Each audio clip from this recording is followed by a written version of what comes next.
let's get into some quarantine tea. Kristin Cavallari and Cutler both simultaneously announcing on Instagram, both with pictures of them as a couple, that they are splitting. Yeah. They posted the exact same statement on their Instagram saying that they were saddened to go their separate ways after 10 years, that it was a case of two people simply growing apart, Right. and that they needed some privacy to navigate this difficult time. But then, come Monday morning, after what I would say was surprising news dropped, especially because we had all known and seen that they'd been like quarantining together in the Bahamas. They were kind of stuck there with some of their reality show crew and things seemed fine. Then this news drops, and then Monday morning, the divorce docs get leaked, and we see that Kristin cited marital misconduct as one of the reasons for their split. Which, I mean, I'm not a lawyer. I don't know exactly what that means. I feel like I'm used to seeing couples cite irreconcilable differences on divorce docs for the reason that they're splitting. Marital misconduct, whatever that means, does not sound good. And I will say, you mentioned it, they were quarantined in the Bahamas, apparently, or maybe got stuck there. And so that was recently. I was kind of surprised by this news, especially knowing that they've been together for 10 years. And if you guys watch Meryl Cavallari, you can see their interaction. Like, it's short and it's funny. And, some people might be like, are they meant for each other? I thought so because of, I don't know, I feel like she got him. You know what I mean? He's a very particular type of person. And I felt like she got him and they were a good team. So I was a little surprised by this. I will say I was shocked by the timing of it. Like, as we said, they'd just been in the Bahamas together. We hadn't really heard any big rumors. It's not like, photos of one of them with someone else had come out or something. There weren't any big bombshells like that. So just the fact that this came out with no real prior hint surprised me. But at the same time, we've spoken to her over the years. She's kind of had to defend their relationship at different points and kind of explain it. I do think that people saw on the reality show, they did seem to have some tensions between each other sometimes, like it was laughed off, but sometimes you don't know how much of a reality there is under all of the joking, So I will say overall, I wasn't totally shocked, but the timing of it surprises me, and the marital misconduct makes me think something else was going on. I mean, I do know they were a couple who were navigating spending a lot of time apart as Kristin worked and traveled and that kind of thing. So not that that's a death sentence, but it can create problems. So I think there's more to the story here. I think so too. And I definitely felt like, I know I had asked the question in my head, like, where does the relationship go from here? Like this point before they got divorced, because you'll remember she literally uprooted her life and moved to Nashville, Tennessee for him. And then he wasn't playing football anymore. And they started building her business there, and they stayed in Tennessee. Of course, she's famously from Laguna Beach. And then, her business is thriving. She gets this reality show. She's back on the hills again. Like, it was like the comeback of Kristin Cav. And I felt like Cutler got lost somewhere along that way. So I was curious, like, how long that would last. Just like this partnership. It seemed like it was a partnership, but now of course they have the 3 kids that they're sharing together, which apparently she is filing for primary custody with visitation rights, and he is fighting for joint custody. So we'll see how that plays out. But I just hope, I hate to say this, but I hope they don't cut him out of the show. Lauren, I loved me some Cutler. The show. Oh, he was hilarious.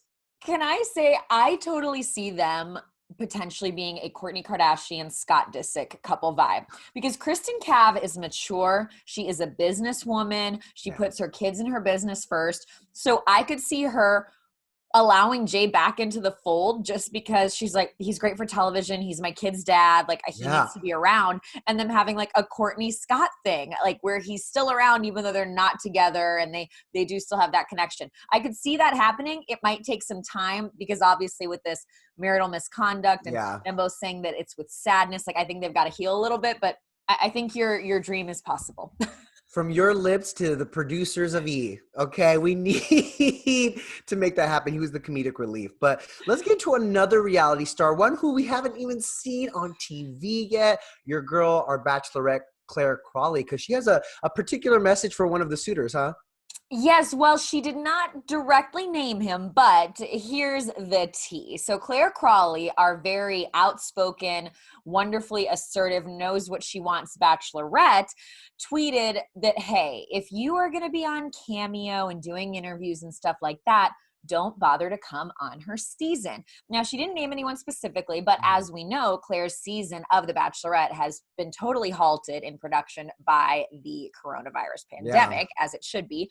So what's happened is Claire's gone home. The guys who were cast on her season, who were about to start filming with her, went home and continued to live their lives until production can start again. Yeah. One of those guys is Matt James, who had gained a little bit of notoriety for being Tyler Cameron from Hannah Brown's season's best friend. They lived together. And Roommate, then right? Yeah. when Tyler and Hannah started doing the quarantining together, Matt was part of that crew. So Matt is on Cameo. Matt has been doing interviews. Already? The connection you would draw there would be Claire's talking about Matt, right? Yeah. So, like, I totally see what Claire's saying, except then Matt pointed out that he only went on Cameo, he says, to donate all of the proceeds from his cameos to charity. Because let's rewind what Claire said. She says, if you are doing interviews and creating Cameo accounts before you are even on my season, you are in it for the wrong reasons. Wait for it. Hashtag don't waste your time. Look, here's the thing. I think Matt James was going to get these questions about why he was going on this season anyway, before the pandemic. Okay, you're Tyler Cameron's best friend. We've all seen you on social media together after Hannah Brown's season, like having parties in New York, hanging out with people, like hitting the streets together. So I think people were already going to wonder, are you here for the right reasons? Or did you see what this did for your boy Tyler? And now you're going to jump on that train as well. That being said, look, I think a lot of people go on the show in some small way for the fame thing. Like, that's just part of it. Absolutely. So I don't judge that. I also think here, Claire doubled down, okay? She then tweeted, respect the rules, respect me. So Claire's not backing down on this. Now, I have no idea if she knew the Cameo proceeds were going to charity, but I will say this. The woman's not backing down. It just makes me think her season's going to be fire. And that's but literally she is on high alert for very good reason. And for one, you're right. I think that at this point we do know that, you know, The Bachelor is a very successful franchise. And for a lot of people who get on the show, there's a lot of fame that follows, right? A lot of notoriety. Your followers grow. So I think it's important for whoever the Bachelor or Bachelorette is to sift through to filter through them, you know, and make sure everyone's there for the right reasons. But on the other side of it, this has been such a long journey for Claire to become the Bachelorette, and she's officially the oldest Bachelorette they've had in the franchise history. She's not here to play game, people. She's trying to find the love of her life. It's taken her a long time, and she's not going to risk it, you know, for someone who wants to be Instagram famous. I mean, it's going to be a fascinating season when production does get back underway, because we've never had a situation where the lead and the contestants were all ready to go and film. Literally, they were about to do night one. Yeah. Production gets halted and everybody goes back home. The lead's never been able to Insta stock all of their contestants before. So this is going to be fascinating no matter what. Claire is fire. She does not back down. Matt James not backing down either. Like, imagine if they go and like they end up together. I would live for it. Why not, right? It's like Meg Ryan and Tom Hanks and You've Got Mail, you know? Oh, wow. Kind of enemies, and all of a sudden they find common ground and they realize we love each other. That movie's been on a lot lately. I've noticed that like channels are replaying kind of like movies I think we all find safe and make us nostalgic and comforting and like fun to watch. Like, we need that right now because there's also a lot of drama going on. There are a lot of feel-good movies out there that we love. You feel an attachment with the cast from these films. And one of them, of course, is The Goonies. Well, lucky us, Josh Gad reunited the original cast members of the 1985 iconic film, including Sean Astin, Josh Brolin, Corey Feldman. It was all happening virtually, and it happened this morning. Take a look. Please welcome the cast of The Goonies. Josh, T, Martha, Carrie, Corey, Sean, Jeff. Hi, Jeff. Look at guys, the cast of The Goonies. I cannot believe I have you all in one, but also so many places. It happened, you guys. The Goonies reunited. Wow.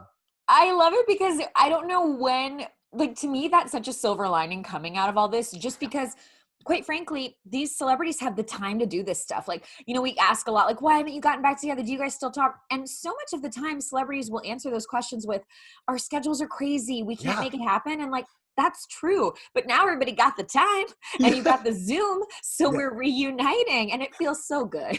It's so true. They're putting Entertainment Weekly out of a job. Like, you know, EW used to do those like yearly huge movie and TV cast reunions. But you're right. Like, scheduling's not an issue anymore because you can't go anywhere. You can't do anything. No one's working. You're at home.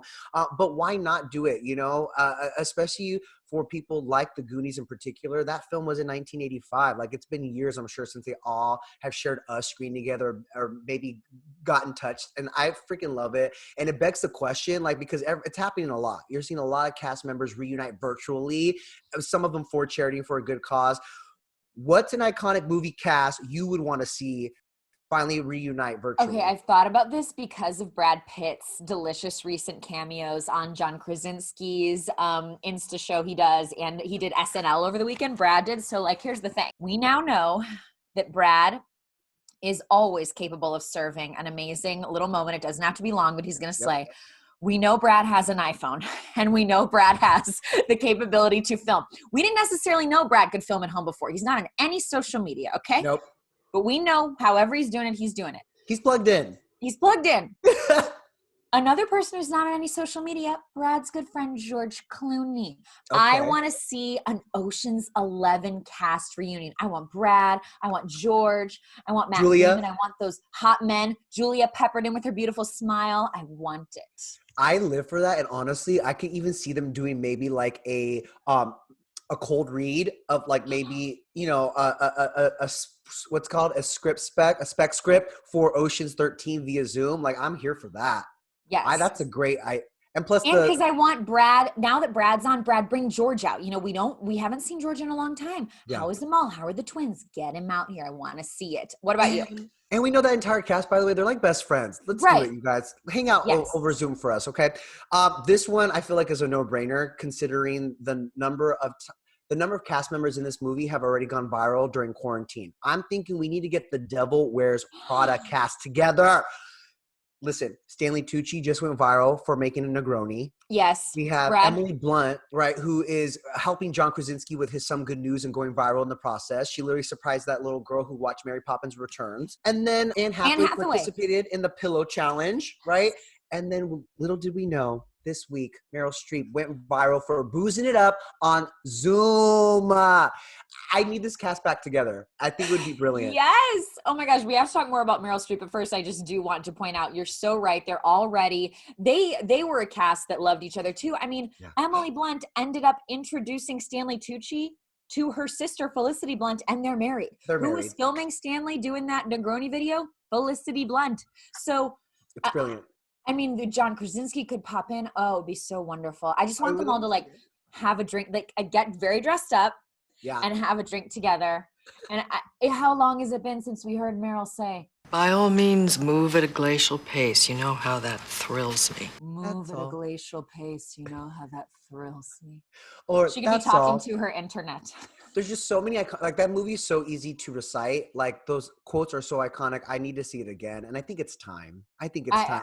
I couldn't support this more. And as you mentioned, I think we even got a stronger taste for it because of Meryl Streep on Sunday night making an appearance on the internet showing that she also knows how to set up her iPhone and get it going for the Stephen Sondheim virtual concert that was in honor of the Broadway legend's 90th birthday. I saw this trending on Twitter Sunday night. It was funny because somebody said something like The Last Dance, the Michael Jordan documentary was trending. And that's like Michael Jordan, Dennis Rodman, Scottie Pippen. Yeah. And then the Sondheim concert was trending. And it was Meryl Streep, Christine Baranski, and Audra McDonald. So everybody was like, these trios. And we, of course, would lean towards, as much as we love The Last Dance, we would lean towards the last song, the musical moment that we had. Let's be real. I'm more of the Broadway way than I am Chicago Bulls. You know what I'm saying?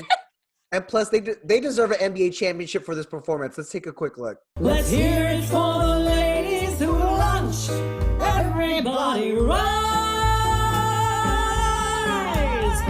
Okay, so Lauren, I mean, come on. The Broadway legends in this video, who are you? Are you more of a Meryl, an Audra, or Christine here?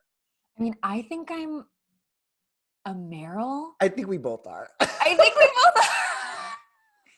Hold on, because the acting chops, even via Zoom, which by the way, we kind of saw that when she was a guest star on Lisa Kudrow's show Web Therapy, where it's filmed entirely via webcam. So I got that kind of vibe. But the amount of booze that was happening and the acting, like when Meryl was drinking a martini, had a whiskey bottle, and then went and chugged from the bottle, I was like, that's a mood.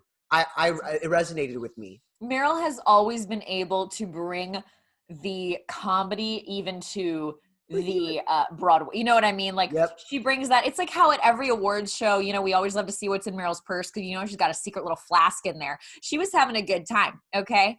And, you know, the ladies really, like, you could tell they kind of coordinated their outfits a little bit. They all planned to, like, have a drink. They had a little bit of choreo in their minds ahead of it. So they really served. It's such a serve. Next, I'm going to need them to do Mamma Mia because Christine Baranski and Meryl were in that movie together. Like, give me a little Mamma Mia moment. I need more Meryl online. I need her to be on Instagram. Oh, I think that's the moral of the story for our show here today. But what better way to end anything than on Meryl Streep drinking and singing? Denny, my new quarantine motto, you know how we used to say it's 5 o'clock somewhere? Now I say it's 12 o'clock somewhere. Remember, it's airplane rules. You can have a Chardonnay at 2 p.m. It's cool. It's fine. Babe, I love you so much. Thank you for having me on the show today. Thanks for being here, LZ. When is Roses Rosé? There's a new one coming up on... Roses and Rosé covering Monday. Tonight's episode of Listen to Your Heart will be up Tuesday on Entertainment Tonight's YouTube channel Tuesday afternoon, so don't miss it. That's right, you guys. So stick with the stream. So much quarantine content for you. We'll see you tomorrow. Bye.